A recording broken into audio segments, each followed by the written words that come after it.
আসসালামু আলাইকুম। আজকে আমরা বায়োলজির একটা ইম্পর্টেন্ট চ্যাপ্টার করবো, নাম হলো জীবনী শক্তি বা বায়ো এনার্জি, তাই না? ওকে।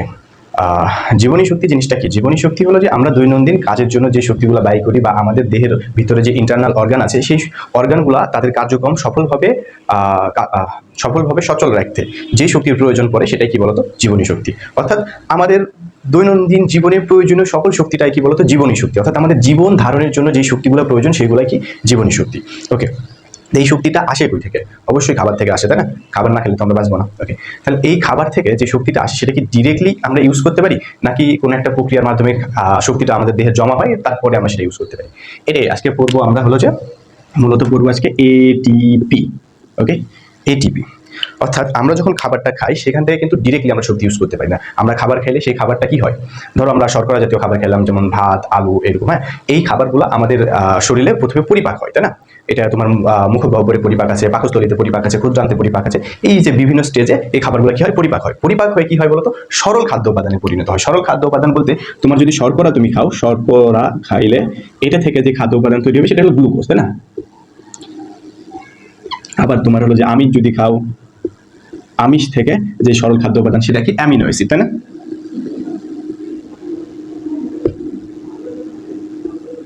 ওকে, তো এই যে প্রথমে জটিল খাদ্য উপাদান আমরা খাইলাম, তারপরে সেটা পরিপাকের মাধ্যমে সরল খাদ্য উপাদানে পরিণত হলো। এখন এই সরল খাদ্য উপাদান কি করবে, সরল খাদ্য উপাদান কোষের কাছে যাবে, তাই না? রক্তের মাধ্যমে বাহিত হয়ে কোষের কাছে যাবে। এখন কোষের কাছে যাওয়ার পরে কোষে আরেকটা জিনিসও যাবে, সেটা হলো যে তুমি যে নিঃশ্বাস নিচ্ছ, নিঃশ্বাসের মাধ্যমে কি অক্সিজেন, তাহলে অক্সিজেনটাও কোষে যাবে। এখন এই অক্সিজেনের উপস্থিতিতে এই যে সরল খাদ্য উপাদান যেটা, হ্যাঁ, যেটা যেমন হলো আমিষ থেকে অ্যামিনো অ্যাসিড, এই সরল খাদ্য উপাদান কি হবে, কোষে জারিত হবে। এই প্রক্রিয়ার মাধ্যমেই তোমার হলো যে এই সরল খাদ্য উপাদানে যে শক্তিগুলো আছে, এই সরল খাদ্য উপাদানের শক্তিগুলো কি বন্ধন শক্তি বা রাসায়নিক শক্তি আকারে আছে, তাই না? এই শক্তিগুলো মুক্ত শক্তি হইব। তাহলে অক্সিজেনের উপস্থিতিতে এই সরল খাদ্য উপাদান কোষে জারিত হয়ে শক্তি মুক্ত করতেছে। সেই শক্তি কি আমরা ইউজ করতে পারবো? সেই শক্তিও আমরা ইউজ করতে পারি না। সেই শক্তি কাজে লাগে এটিপি তৈরিতে। ওকে, আমরা পড়বো এটিপি কি জিনিস, এটিপি কিভাবে কাজ করে। ওকে, তাহলে এই যে সরল খাদ্য উপাদান থেকে মুক্ত শক্তি, এটা লাগতেছে কোথায় বলতো, এটিপি তৈরিতে। তার মানে বেসিক্যালি আমরা বলতে পারি আমরা যে খাবারটা খাই সেই খাবার থেকে যে শক্তি আসে সেই শক্তির মাধ্যমে কি তৈরি হয়, এটিপি তৈরি হয়। আর এই এটিপিতেই ওই শক্তিটা জমা হয়, যেই শক্তিটা আমার লাগলো, মানে খাবার থেকে যে শক্তিটা পাইলাম সেই শক্তিটা এটিপিতে এসে কি হলো, জমা হলো। বুঝছো কি? এটিপিতে শক্তিটা জমা হলো, এরপরে কি হইব, যখন সেই এটিপিটা ভাঙবে এই শক্তিটা আবার বাহির হবে আর ওই শক্তিটা আমরা ব্যবহার করতে পারবো। তাহলে আমাদের খাবার থেকে যে শক্তিটা আসে সেটা আমরা ডিরেক্টলি ইউজ করতে পারি না, এটা প্রথমে পরিপাকের মাধ্যমে সরল খাদ্য উপাদানে পরিণত হয়। ওই সরল খাদ্য উপাদান থেকে মুক্ত শক্তিতে আসে, ওই মুক্ত শক্তি ব্যবহার করে এটিপি তৈরি হয়, আর ওই এটিপির মধ্যে ওই শক্তিটা কি হলো, জমা হলো। এখন এটিপির ভিতর শক্তি জমা থাকতেছে, যখন তুমি কোনো কাজ করবা বা তখন এই এটিপিটা ভেঙে যায়, ওই শক্তিটা আবার কিভাবে রিলিজ হবে, ওই শক্তিটা তুমি ব্যবহার করতে পারবা। তাহলে আমরা পড়বো আজকে এটিপি জিনিসটা আসলে কি, এটিপি কিভাবে, এই যে এখান থেকে যে শক্তিটা আসলো সেই শক্তিটা দিয়ে এটিপি কিভাবে তৈরি হচ্ছে, এটিপি কিভাবে ভাঙতেছে, হ্যাঁ, এগুলোই পড়বো। ওকে, দেখো এটিপি। ওকে, এটিপি ফুল ফর্ম হলো অ্যাডিনোসিন, টিতে তোমার আসে ট্রাই আর পিতে আসে ফসফেট, অ্যাডিনোসিন ট্রাইফসফেট। ওকে, এটিপির ফুল ফর্ম হলো অ্যাডিনোসিন ট্রাইফসফেট। এখন এই যে অ্যাডিনোসিন, এই জিনিসটা তৈরি হয় দুইটা কম্পাউন্ডে। হ্যাঁ, একটা হলো যে অ্যাডিনিন, ওকে, অ্যাডিনিন প্লাস তোমার হলো রাইবোস সুগার, 5 কার্বন বিশিষ্ট রাইবোস সুগার। ওকে, অ্যাডিনিন প্লাস রাইবোস সুগার। আর ট্রাই শব্দের অর্থ কি? ট্রাই শব্দের অর্থ 3। তো বায়োলজি বা কেমিস্ট্রিতে যখন তুমি মোনো শব্দ পড়বা, মোনো, MONO, মোনো মানে হলো সিঙ্গেল বা একটা। ওকে, তারপর ডাই যখন পড়বা, ডাই মানে হলো 2টা, ট্রাই মানে কি পড়বা, 3টা, ট্রেট্রা মানে 4টা। এরকম শব্দগুলোর মিনিং থাকবে, পেন্টা মানে 5টা। তো এইগুলা, তো এখানে তুমি যেটা দেখতেছো সেটা হলো ট্রাই মানে কি 3টে। আর ফসফেট, তো ফসফেট গ্রুপ কি, এটা তুমি হলো যে কেমিস্ট্রির কোথায় পড়ছিলা, কেমিস্ট্রির 4র্থ অধ্যায় কিংবা 5ম অধ্যায় যে তোমার যৌগমূলকগুলো ছিল, তো যৌগমূলকগুলোর মধ্যে একটা ছিল কি ফসফেট, PO4 এর যোজনী কত ছিল, যোজনী ছিল 3, যার মান ছিল -3। ওকে, মাইনাস সামনে দিলেও চলে, পিছনে দিলেও চলে। ওকে, দেখো তাহলে এটিপি কে ভাঙে আমরা কি পেলাম, অ্যাডিনোসিন ট্রাইফসফেট। তার মানে অ্যাডিনোসিনের সাথে 3টা ফসফেট যদি যুক্ত হয় তাহলে সেটা কি তৈরি করবে, এটিপি তৈরি করবে। আর এবার অ্যাডিনোসিনকে ভাঙলে আমি কি পাইতাছি, অ্যাডিনিন আর রাইবোস সুগার। ওকে, অ্যাডিনিন আর রাইবোস সুগার। এখন কথা হলো যে অ্যাডিনিন শব্দটা দেখতেছো, এই অ্যাডিনিন তোমরা আর কোথায় শুনছো বলো? অ্যাডিনিন তো পরিচিত শব্দ হওয়া লাগে হিসেবে। ওকে, অ্যাডিনিন তোমরা ডিএনএ পড়তে গেছিলা, ডিএনএতে কি ছিল বলো তো, ডিএনএর যেই ডিএনএ মূলত ছিল হলো দ্বিসূত্রক বিশিষ্ট পলিনিউক্লিওটাইডের গঠন। এই পলিনিউক্লিওটাইডগুলো কিভাবে তৈরি হয়? একটার পর একটা নিউক্লিওটাইড যুক্ত হয়ে কি তৈরি করে? পলিনিউক্লিওটাইড। আর এই নিউক্লিওটাইডগুলোতে 3 ধরনের উপাদান ছিল। কি কি বলতো? নিউক্লিওটাইডগুলোতে ফসফেট ছিল, তারপরে সুগার ছিল, পেন্টোজ সুগার ছিল, আর কি ছিল? নিউক্লিওটাইডগুলোতে ফসফেট ছিল, পেন্টোজ সুগার ছিল, আর নাইট্রোজেন ঘটিত ক্ষার ছিল। নাইট্রোজেন ঘটিত ক্ষার, এই নাইট্রোজেন ঘটিত ক্ষার আবার 4টা ছিল, তাই না? Adenine, guanine, cytosine, thymine. Adenine, guanine, cytosine, thymine. দেখো ওই 4টা নাইট্রোজেন ভিত্তিক ক্ষারের মধ্যে একটা হলো কি বলতো? অ্যাডিনিন। মনে পড়ছে? ওকে, দেখো এবার আমরা এটা টাকচার রাখবো। হ্যাঁ, দেখো মানে এটিপি টাকচার রাখবো। অ্যাডিনিন, অ্যাডিনিন তোমার হলো নাইট্রোজেন ঘটিত ক্ষার। তাহলে অ্যাডিনিনকে আমি যদি আঁকি সেটা আসে এমন হলো। ওকে, আচ্ছা প্রথমে আমি একটা বেনজিন রিং আঁকবো। দেখো তোমার বইয়ে দেওয়া আছে, এটা সহজ করে দেওয়া আছে। তোমার বইয়ে হয়তো বিষয়টা এমনি দেওয়া আছে।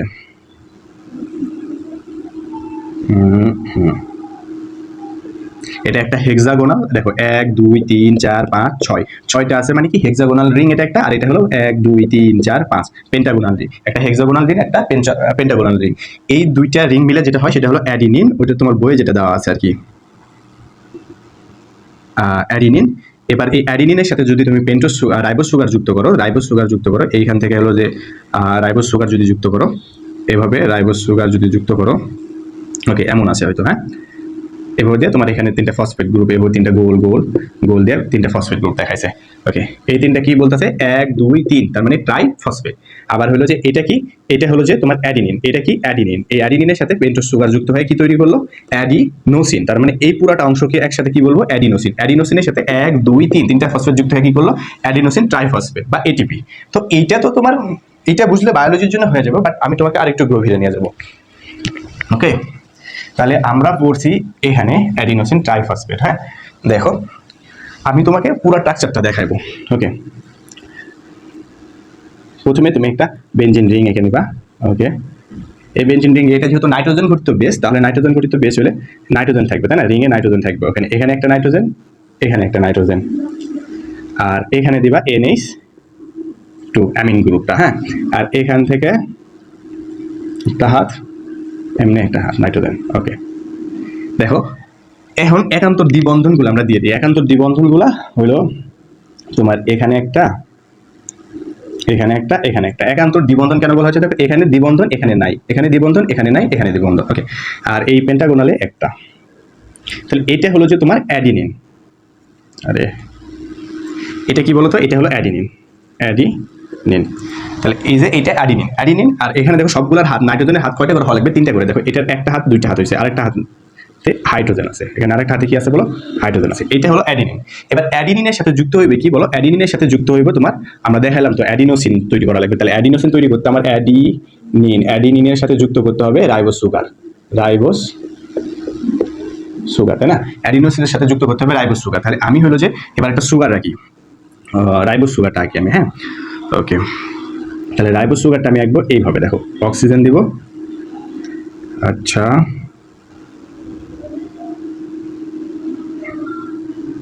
পেন্টোজ সুগার, মানে এখানে হলো যে 5টা কার্বন থাকবে আর কি, CH2OH। এখানে আমার OH H আর OH। এই দেখো এটা কি? এটা হলো অ্যাডিনিন, আর এটা কি? Ribose sugar. এখন দেখো যে এই দুটো কিন্তু একসাথে নাই, এখনো বন্ধন ফর্ম করে নাই। বন্ধন ফর্ম করলে তবে এই দুইটা মিলে কি হইবে? অ্যাডিনোসিন। অ্যাডিনিন আলাদা আছে, রাইবোজ সুগার আলাদা আছে। যখন দুইটা বন্ধন ফর্ম করবে, দেখো এখানে হলো যে OH, এখানের OHটা আর এখানের Hটা, এই দুইটা বের হয়ে আসবে। বের হয়ে এসে কি করবে? H2O পানি গঠন করবে। তাহলে এই দুইটা সরে গেলে এখানে কি একটা হাত ফাঁকা হলো, এখানে এর একটা হাত ফাঁকা হলো, এই দুইটা হাতে কি হয়ে যাবে বলো? বন্ধন হয়ে যাবে। বুঝছো কি? তাহলে এই যে বন্ধনটা, এই বন্ধনটা এইভাবে হলো। হ্যাঁ, তাহলে এই পুরাটাকে এবার আমি কি বলবো? এই পুরা কম্পাউন্ডটাকে কি বলবো বলো? এই পুরাটাকে আমি বলবো অ্যাডিনোসিন। এবার অ্যাডিনোসিনের সাথে যদি তুমি 3টা ফসফেট যুক্ত করে দাও, তাহলে কি হয়ে যাবে? এটিপি হয়ে যাবে। তাহলে এবার আমি ফসফেটটা যুক্ত করবো। এখন ফসফেট যেটা PO4 যেটা ছিল, তাই না? ফসফেটের কি ছিল? PO4। দেখো PO4 3-, এটার গঠন কেমন? এটার গঠন আসে তো আমার আচ্ছা P ডাবল বন্ড O ওকে, এই যে ফসফেট যেই মূলকটা তার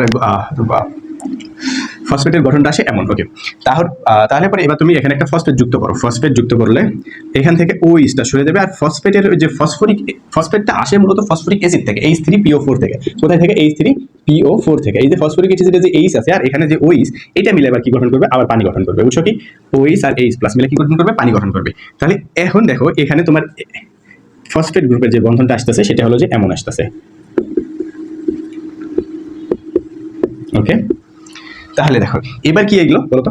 এটা হলো যে অ্যাডিনিন প্লাস রাইবোজ সুগার, তার মানে এই দুইটা মিলে অ্যাডিনোসিন, আর এখানে একটা ফসফেট যুক্ত হয়েছে, তার মানে কি হবে? এটা অ্যাডিনোসিন। একটা বললে কি বলছিলাম? এখানে মোনো বলছিলাম, তাহলে এটা হলো যে অ্যাডিনোসিন মোনোফসফেট। হ্যাঁ, অ্যাডিনোসিন মোনোফসফেট। তাহলে এটাকে কি দ্বারা প্রকাশ করা হয়?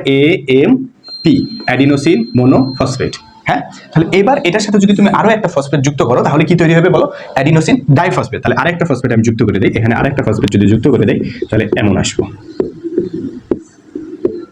ওকে, তাহলে এটা কি আসলো? এইটা পুরোটা অ্যাডিনোসিন, আর এখানে একটা ফসফেট, দুইটা ফসফেট, তাহলে কি আসলো? Adenosine diphosphate. তাহলে ADP। ওকে, অ্যাডিনোসিন ডাইফসফেট। এবার দেখো এর সাথে আরো একটা ফসফেট যুক্ত করে দিলে আমাদের যে কাঙ্ক্ষিত ATP সেটা চলে আসবে, তাই না? এর সাথে যদি আরো একটা ফসফেট আমি যুক্ত করে দেই, ওকে, এই তো। তাহলে এবার কি হলো? এটা হলো অ্যাডিনিন, এটা হলো রাইবোজ সুগার, দুইটা মিলে কি করলো? অ্যাডিনোসিন, তার সাথে একটা ফসফেট, দুইটা ফসফেট আর তিনটা ফসফেট, তাহলে কি তৈরি হয়ে গেল বলো তো? আমাদের ATP তৈরি হয়ে গেল। এখন দেখো এখানে যে বন্ডটা ফরমেশন হয়েছে, মানে এটা যে রাইবোজ সুগার আর হলো যে প্রথম ফসফেটের মধ্যে যে বন্ধনটা গঠন হয়েছে, সেই বন্ধনটা হলো যে ফসফোস্টার বন্ধন। হ্যাঁ, ফসফোস্টার বন্ধন। স্টার বন্ধন মানে হলো যখন একটা অ্যালকোহলের সাথে তোমার একটা অ্যাসিড বিক্রিয়া করে, তখন ওই যে অ্যালকোহলের ওইস আর অ্যাসিড থেকে H+ মিলে পানি হয়ে বের হয়ে যায়, আর ওখানে একটা বন্ধন ফরমেশন হয়, সেই বন্ধনগুলোকে বলা হয় এস্টার। তো এখানে তো অ্যালকোহল নাই, বাট এখানে অ্যালকোহল গ্রুপ ছিল। দেখো অ্যালকোহল গ্রুপ কি? ওইস গ্রুপ। তাহলে এখানে তোমার CH2 এর সাথে একটা ওইস গ্রুপ ছিল, তাই না? এই যে এখান থেকে আমরা পানি বের করছিলাম, মনে আছে? এই যে এখান থেকে পানি বের করছিলাম। আর ফসফেটের তোমার ফসফেট তো আইসে ফসফরিক অ্যাসিড থেকে, তাহলে ফসফরিক অ্যাসিড কি H+ group, phosphoric acid H+ তৈরি করবে, ওই H+ আর এই H মিলে পানি বের হয়ে গেছে, আর এখানে যে বন্ধন গঠন করছে সেটাকে আমরা কি বলতেছি? এটাকে আমরা বলতেছি ফসফোস্টার বন্ড। ওকে, এটা একটা নর্মাল স্টার বন্ড। বাট এই যে বাকি দুইটা বন্ধন যেটা আছে, যেটা হলো যে ADP, মানে এই যে এটা একটা আর হলো যে এই একটা বন্ধন, তাই না? এটা হলো যে এটাকে আমরা নামকরণ করতে পারি, এটা আলফা ফসফেট, এটা হলো বিটা ফসফেট, আর এটা হলো গামা ফসফেট। হ্যাঁ, তাহলে এই যে আলফা ফসফেট আর আলফা ফসফেট আর বিটা ফসফেটের মধ্যে যে বন্ধনটা, এটা হলো হাই এনার্জি বন্ধন। আবার হলো যে তোমার বিটা ফসফেট এবং গামা ফসফেটের মধ্যে যে বন্ধনটা, এটাও হলো হাই এনার্জি বন্ধন। হ্যাঁ, এই বন্ধন দুইটাই ভেঙে যায়। বুঝছো কি? শক্তি যে সঞ্চিত হয়েছে এটিপিতে, যে তুমি যে খাবারটা খাইলা, খাবার খাওয়ার পরে শক্তিটা যে এটিপিতে সঞ্চিত হয়েছে, সেই শক্তিটা এই দুই বন্ধনের মধ্যে সঞ্চিত হয়েছে। এটা কিভাবে সঞ্চিত হয়েছে আমি বলতাছি। ওকে, আগে আরেকটা কনসেপ্ট বুঝে নাও, যে এই যে অ্যাডিনোসিন ছিল, তাই না? অ্যাডিনোসিন, এই যে অ্যাডিনিন প্লাস রাইবোজ সুগার, এই অ্যাডিনোসিনের সাথে ফসফেট যে যুক্ত হচ্ছে, এই যুক্ত হওয়ার প্রক্রিয়ার নামটা হলো যে ফসফোরাইলেশন। ওকে, ফসফো মানে ফসফেট যুক্ত হওয়া, আর রাইলেশন মানে প্রক্রিয়া। ওকে, রাইলেশন মানে কি? প্রক্রিয়া। ওকে, দেখো তাহলে এখানে কি আসতেছে বলো তো?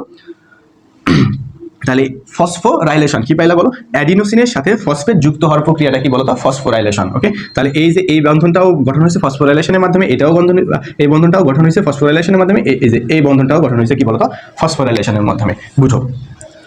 বাট এখানে তিন ধরনের বন্ধন পাচ্ছি। এই যে এইগুলা হলো যে ফসফো অ্যানহাইড্রাইড বন্ধন। হ্যাঁ, ফসফো অ্যানহাইড্রাইড বন্ধন। এগুলো কি? ফসফো অ্যানহাইড্রাইড বন্ধন মানে যে বন্ধনটা গঠনের সময় পানি বের হয়ে যায়, যেটা অ্যালকোহল আর অ্যাসিডের মধ্যে হয় না, বাট এই বন্ধনটা গঠনের সময় পানি কি হয়? নিষ্কাশিত হয়। তো সেটাকে কি বলা হয়? অ্যানহাইড্রাইড বন্ধন। তাহলে এটা ফসফেট আর ফসফেটের মাধ্যমে গঠন, মানে এই দেখো একটা ফসফেট আর একটা ফসফেট, এর মধ্যে এই বন্ধনটা গঠিত হয়েছে। তাহলে দুইটা ফসফেটের মধ্যে গঠিত হয়েছে এবং এই বন্ধনটা গঠিত হওয়ার সময় পানি বের হয়েছে, তার মানে কি? পানি নিষ্কাশিত হয়েছে। তার মানে কি? এই বন্ধন দুটি হলো ফসফো অ্যানহাইড্রাইড। অ্যানহাইড্রাইড কেন বলতেছি? কারণ পানি নিষ্কাশিত হয়েছে। তাহলে এই বন্ধন দুটাকে কি বলা হচ্ছে? ফসফো অ্যানহাইড্রাইড বন্ধন। এই দুইটা বন্ধনেই শক্তি কি হয়? সঞ্চিত হয়। যখন এই দুইটা বন্ধন ভেঙে যাবে তখন এই শক্তিটা আবার কি হবে? রিলিজ হবে, আর ওই শক্তিটাই তুমি কি করতে পারবা? ব্যবহার করতে পারবা। আর ওইটাকে আমরা কি বলতেছি? জীবনী শক্তি। বুঝো বিষয়টা? তাহলে এই প্রথমটা হলো যে নর্মাল স্টার বন্ধন। এটা ভাঙলে, এটা হাই এনার্জিও বন্ধন না, এটা ভাঙলে তোমার সর্বোচ্চ 3.8 কিলো জুলের মতো শক্তি, হ্যাঁ 8 কিলো ক্যালোরির মতো শক্তি বের হইব। আর এইগুলাতে এই যে এই দুইটা বন্ধনে 7.3 করে, এটাতে একটু বেশি, এটাতে একটু কম, দুইটার অ্যাভারেজ আছে 7.3 করে। তাহলে এই যে 7.3 কিলো ক্যালোরি যে শক্তিটা বের হইতেছে, এটা হলো যে এই যে এটিপির মানে তোমার হলো এডিপির যে বন্ধনটা ভাঙলে, এটা ভাঙলে বের হচ্ছে, আর হলো তোমার এটিপির বন্ধনটা ভাঙলে। তো বিষয়টা বুঝো, এটিপির গঠনটা পাইলাম কেমন, এটিপির গঠনটা পাইলাম এমন, এটা হলো অ্যাডিনিন, অ্যাডিনিনের সাথে এটা পেন্টোজ সুগার বা রাইবোজ সুগার যুক্ত হয়েছে, তাহলে এই পুরোটাকে কি বলতেছি, অ্যাডিনোসিন। অ্যাডিনোসিন তার সাথে একটা ফসফেট, দুইটা ফসফেট, তিনটা ফসফেট যুক্ত হয়ে কি করছে, অ্যাডিনোসিন ট্রাইফসফেট গঠন করছে। ওকে, মনে থাকবে ইনশাআল্লাহ? ওকে, মনে থাকবে। নাও তাহলে এটাই হলো আমাদের এটিপি। এখন এই এটিপিতে আমরা একটা কনসেপ্ট যেটা বললাম সেটা হলো যে এই এটিপিতে এই ফসফেট যুক্ত হওয়ার প্রক্রিয়াটাকে কি বলতেছিলাম, ফসফোরাইলেশন। এখন এই ফসফোরাইলেশনের মাধ্যমে এখানে কি হলো, শক্তি সঞ্চিত হলো। কোন কোন বন্ধনে শক্তি সঞ্চিত হয়েছে বলতো, এই যে এই বন্ধনটা আর এই বন্ধনটা, এই দুই বন্ধনকে কি বলা হচ্ছে, ফসফো অ্যানহাইড্রাইড বন্ধন। ফসফো অ্যানহাইড্রাইড বন্ধন আমি লিখে দিলাম, দেখো পিএইচও অ্যানহাইড্রাইড বন্ড, ফসফোঅ্যানহাইড্রাইড বন্ড, এটাও ফসফোঅ্যানহাইড্রাইড বন্ড, এটাও ফসফোঅ্যানহাইড্রাইড বন্ড। তো এই দুইটা বন্ধনে শক্তি সঞ্চিত হচ্ছে। শক্তি সঞ্চিত হচ্ছে কত করে, 7.3 কিলো ক্যালোরি করে। হ্যাঁ, 7.3 কিলো ক্যালোরি করে শক্তি সঞ্চিত হচ্ছে। দেখো তাহলে এটা একটা হাই এনার্জি বন্ধন। তো এই বন্ধনটা গঠন যে হয়েছে, দেখো এখানে এই যে ফসফেট গ্রুপটা, দেখো ফসফেট গ্রুপ কেমন ছিল বলতো, PO4 3-, তাহলে এটা একটা ঋণাত্মক কি বলতো, ঋণাত্মক যৌগমূলক। তাহলে এই একটা ঋণাত্মক যৌগমূলক, এটা একটা কি বলতো, এটাও একটা ঋণাত্মক যৌগমূলক। তার মানে এটা একটা, এই ফসফেট একটা ঋণাত্মক যৌগমূলক, এই ফসফেট একটা ঋণাত্মক যৌগমূলক, এটাও একটা ঋণাত্মক যৌগমূলক। এখন ঋণাত্মক জিনিসগুলো কি করবে, একে অপরকে বিকর্ষণ করবে। তাহলে বলো এই দুইটা জিনিসকে যে এটা একটা ঋণাত্মক, এটা একটা ঋণাত্মক, এই দুইজন কি একে অপরকে বিকর্ষণ করবো না? অবশ্যই বিকর্ষণ করবো। মানে ব্যাপারটা হলো যে এখানে যে বন্ধনটা গঠন হয়েছে, এই বন্ধনটা কিছুটা এমন যে ধরো তোমার কাছে একটা স্প্রিং আছে, এই যে স্প্রিংটা আছে, এই স্প্রিংটাকে তুমি ফোর্স করছো, ফোর্স অ্যাপ্লাই করে ছোট করছো। ওকে, দেওয়ার পরে তুমি ক্লিপ দিয়ে আটকাই দিছো বিষয়টা। হ্যাঁ, তাহলে এই যে স্প্রিংটা কি সবসময় প্রসারিত হতে চাবে না, তুমি এটাকে আটকায় রাখতেছো ক্লিপ দিয়ে। তো বিষয়টা এমন যে এইটা হলো যে সবসময় ছুটে যেতে চাইবে, এই যে এই ফসফেট গ্রুপটা ঋণাত্মক, এটাও ঋণাত্মক, তো বিকর্ষণের কারণে ছুটে যেতে চাইবে সবসময়। তো এইটাকে যে বন্ধন দ্বারা আটকায় রাখছে, ওই বন্ধনের ভিতর তাহলে এদের যে বিকর্ষণ শক্তিটা, সেই শক্তিটা সঞ্চিত হয় নাই। এই স্প্রিংয়ের যে প্রসারিত হওয়ার প্রবণতা, সেই প্রবণতার জন্য যে শক্তিটা, সেই শক্তিটাকে এই যে ক্লিপের মধ্যে সঞ্চিত হয় নাই। তো তেমনই এই যে এই ফসফেট গ্রুপটা যে ছুটে যাওয়ার প্রবণতা, সেই মানে বিকর্ষণ শক্তিটা, এই ফসফেট গ্রুপ আর এই ফসফেট গ্রুপের মধ্যে যে বিকর্ষণ শক্তি, সেটা এই বন্ধনের মধ্যে সঞ্চিত হয়েছে। এই জন্য এই বন্ধনটা কি বলতো, হাই এনার্জিক বন্ধন। যখনই তুমি এটা ছেড়ে দেবা, যে স্প্রিং এর ক্ষেত্রে ক্লিপটা খুলে দেবা, স্প্রিং কি করবে, একদম তৎক্ষণাৎ সম্প্রসারিত হইবে, আর তখন এটা এনার্জি রিলিজ করবে। তো এইভাবেই তোমার এই যে দুটো ফসফেট গ্রুপকে যে তুমি এক জায়গায় রাখছো একটা বন্ধনের মাধ্যমে, ওই বন্ধনে এদের ভিতর যে বিকর্ষণ শক্তি, সেই বিকর্ষণ শক্তিটা কি হচ্ছে বলতো, সঞ্চিত হচ্ছে। যখনই তুমি এই বন্ধনটা ভেঙে দিবে, তখনই একটা হাই এনার্জি কি হবে, রিলিজ হইবে। সেই এনার্জির পরিমাণ আমি দিয়েই দিছি। তো এটার ক্ষেত্রেও সেটা হইবে, আর এটার ক্ষেত্রেও হইবে। কারণ বলতো এই ফসফেট গ্রুপ চলে গেলে কি থাকে, আরেকটা ফসফেট গ্রুপ থাকে, তাহলে এই দুই ফসফেটের মধ্যেও বিকর্ষণ হচ্ছে, তাই না? তাহলে এখানেও কি হাই এনার্জি সঞ্চিত হয়েছে, তখন এটাও যখন ভেঙে যাবে, তখন একটা কি হলো, হাই এনার্জি রিলিজ হবে। কিন্তু এটার ক্ষেত্রে দেখো, এটা একটা নর্মাল স্টার বন্ধন, এটা একটা এই যে পেন্টোজ সুগারের সাথে এই ফসফেটের, প্রথম ফসফেটের মানে AMP, অ্যাডিনোসিন মোনোফসফেটের, যে মোনোফসফেটের ফসফেট এর সাথে যে তোমার পেন্টোজ সুগারের বন্ধন, এটা একটা নর্মাল স্টার বন্ধন। এখানে তোমার 3.8 অল্প কিছু শক্তি সঞ্চিত থাকে। তো এইটা সহজে ভাঙে না আর কি। হ্যাঁ, তো এবার বিষয়টা বুঝো, যে প্রথমটা বললাম যে ফসফেট যুক্ত হওয়ার প্রক্রিয়াটাকে কি বললাম, ফসফোরাইলেশন। এখন এই যে ফসফেট যে ভাঙতেছে, ভাঙার সেই প্রক্রিয়াটাকে কি বলবো বলতো, ডিফসফোরাইলেশন। বুঝো, কোনো শব্দের আগে যখন ডি দেখবা, তখন বুঝবা যে ভেঙে যাওয়া, কমে যাওয়া, এরকম। এই ডি শব্দটা আর কোথায় কোথায় শুনছো বলতো, হাইড্রেশন মানে কি, পানি যুক্ত করা। যেমন যে খেলার মধ্যে হাইড্রেশন ব্রেক দেয়, হাইড্রেশন ব্রেক মানে কি, সেখানে সেটা পানি খাচ্ছে, পানি শরীরে যুক্ত করতেছে। আর ডিহাইড্রেশন মানে কি, পানি কমে যাওয়া, শরীর থেকে পানি কমে যাওয়া। বুঝছো কি, খেলোয়াড়রা যাতে ডিহাইড্রেশনে না পড়ে, অর্থাৎ পানির অভাবে না পড়ে, এই জন্য হাইড্রেশন ব্রেকটা দিতেছে। তাহলে ডি মানে কি, কমে যাওয়া বা ভেঙে যাওয়া। যেমন তোমার হলো যে ডিকার্বক্সিলেশন একটা বিক্রিয়া পড়ছিল 11 চ্যাপ্টারে মেবি কেমিস্ট্রি। হ্যাঁ, ওখানে কি ছিল, কার্বন সংখ্যা একটা কমে যায়, সেই জন্য এটা কি বলতেছে, ডিকার্বক্সিলেশন। তাহলে ডি শব্দটা যখনই কোনো শব্দের প্রিফিক্স আকারে দেখবা, তখন বুঝবা কি সেই শব্দ দ্বারা কি মিন করতেছে, একটা নেগেটিভ মিন করতেছে, মানে কমে গেছে বা ভেঙে গেছে, এমন কিছু একটা। তো এইখানে যে ফসফোরাইলেশন মানে হলো ফসফেট যুক্ত হয়, এবার ডিফসফোরাইলেশন মানে ফসফেট বিযুক্ত হওয়া বা ফসফেটের যে বন্ধনটা ভেঙে যাওয়া বা ফসফেট কমে যাওয়া। ওকে, তাহলে পরে এই যে এটিপিটা গঠন হয় কিভাবে, তোমার যে বইয়ে যে বিক্রিয়াগুলো সহজ ফরমেশনে দেওয়া আছে, সেটা হলো যে এডিপি মানে হলো অ্যাডিনোসিন ডাইফসফেট, মানে এটা এবার নাই, এর সাথে যদি তুমি আরেকটা ফসফেট যুক্ত করো, PI মানে হলো ফসফেট, আর আইতে বোঝাচ্ছে ইনঅর্গানিক। হ্যাঁ, ফসফেট ইনঅর্গানিক। ওকে, ইনঅর্গানিক ফসফেট যদি তুমি একটা যুক্ত করো, তাহলে তৈরি হবে কি, ATP। আর এই প্রক্রিয়াটাকে কি বলা হচ্ছে বলতো, এই প্রক্রিয়াটাকে বলা হচ্ছে ফসফোরাইলেশন।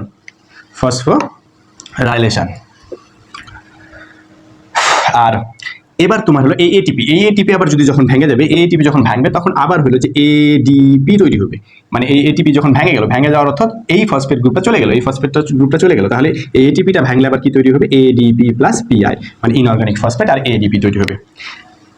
এটাই তাহলে এই প্রক্রিয়াটাকে কি বলা হচ্ছে, এই এটিপি ভাঙার প্রক্রিয়াটা হলো যে ডিফসফোরাইলেশন। হ্যাঁ, ওকে, এটাই ছিল তোমার এটিপির পুরা আদ্যপান্ত আর কি। তো তুমি আবারও বুঝো বিষয়টা যে এখানে কেন হাই এনার্জি সঞ্চিত হচ্ছে, কারণ এখানে যে বিকর্ষণ করতেছে ওই বিকর্ষণ শক্তিটা ওই বন্ধনের মধ্যে সঞ্চিত হচ্ছে, তারপরে ওই বন্ধনটা যদি ভেঙে যায় তাহলে ওই বিকর্ষণ শক্তিটা রিলিজ হয়ে যাবে আর কি। আর ওই শক্তিটাই তুমি ইউজ করবা দৈনন্দিন কাজে। তো বিষয়টা এমন যে তুমি যে খাবারটা খাও সেই খাবার থেকে তুমি ডিরেক্টলি শক্তি ইউজ করতে পারো না। ওই শক্তি তোমার ওই খাবারটা হলো পরিপাকের মাধ্যমে সরল খাদ্য উপাদানে পরিণত হয়। ওই সরল খাদ্য উপাদান কিছু মুক্ত শক্তি রিলিজ করে, মানে শ্বসনের মাধ্যমে ওই শক্তিটা তোমার এটিপিতে সঞ্চিত হয়। ওই শক্তিটা মানে এটিপির বন্ধন তৈরিতে ব্যয় হয় আর কি। এটিপিতে যে শক্তিটা সঞ্চিত হচ্ছে এটা তো এটিপির যে ফসফেট গ্রুপের বিকর্ষণ শক্তিটা সঞ্চিত হচ্ছে, বাট এটিপির বন্ধন তৈরিতে যে শক্তিটা ব্যয় হচ্ছে সেই শক্তিটা হলো ওইটা। ওকে, মানে খাবারের যে মুক্ত শক্তিটা। তো এখন এখানে একটা কনসেপ্ট যে আমরা বললাম যে এটিপির বন্ধন মানে ফসফোরাইলেশনে শক্তির প্রয়োজন পড়তেছে, মানে এটিপিতে যখন তোমার ফসফেট গ্রুপ যুক্ত হচ্ছে মানে বন্ধন তৈরি হচ্ছে, এটিপির যখন বন্ধন তৈরি হচ্ছে, এডিপির সাথে ইনঅর্গানিক ফসফেটের যখন বন্ধনটা তৈরি হচ্ছে তখন শক্তি কি হচ্ছে বলতো, শক্তির প্রয়োজন পড়তেছে। আবার যখন এটিপির বন্ধনটা ভাঙতেছে তখন শক্তিটা কি হচ্ছে বলতো, বাহির হচ্ছে বা রিলিজ হচ্ছে। এখন তোমরা যদি কেমিস্ট্রি বেসিক নলেজ জেনে থাকো তাহলে তুমি জানো যে বন্ধন ফর্ম করার সময় শক্তি নির্গত হয়, শক্তি কিন্তু প্রয়োজন পড়ে না, শক্তি নির্গত হয়। আর যদি বন্ধন ভাঙে তখন শক্তির প্রয়োজন পড়ে। যেমন তুমি এই যে এইচ আর সিএল এর মধ্যে একটা সমযোজী বন্ধন আছে, এই বন্ধনে কিছু শক্তি আছে, তুমি যদি এই এইচ কে সিএল থেকে আলাদা করতে চাও তাহলে এই বন্ধন ভাঙা লাগবে, আর এই বন্ধন ভাঙতে গেলে কি তোমার শক্তি লাগবে। কিন্তু আমরা এখানে এটিপির কনসেপ্টে কি বললাম, বন্ধন ভাঙলে শক্তি বের হচ্ছে, বুঝো বিষয়টা। আর কেমিস্ট্রির যে বেসিক নলেজ সেটা কি বলতেছে যে বন্ধন ভাঙলে শক্তি লাগে, শক্তি বের হয় না। তাহলে কোনটা সঠিক? হ্যাঁ, আপাতত যেটা আমি তোমার পড়াইছি এটিপির কনসেপ্টে, এটা দিয়ে 9-10 চলে যাবে। তো তুমি যদি আরো বেশি ভালো মতন মানে এটিপির যেই মূল জিনিসটা বা এটিপির আসলে ঘটতেছেটা কি এটা যদি জানতে চাও তাহলে পরে কমেন্ট সেকশনে নেক্সট ক্লাস লিখো। ওকে, সেটাতে আমি বলবো যে কেন এখানে বন্ধন ভাঙার পরেও শক্তি বের হচ্ছে, বন্ধন ভাঙার জন্য শক্তির প্রয়োজন পড়তেছে না। ওকে, আর ওখানে বন্ধন ফর্ম করার জন্য শক্তির প্রয়োজন পড়তেছে, কেন শক্তি সেখানে রিলিজ হচ্ছে না।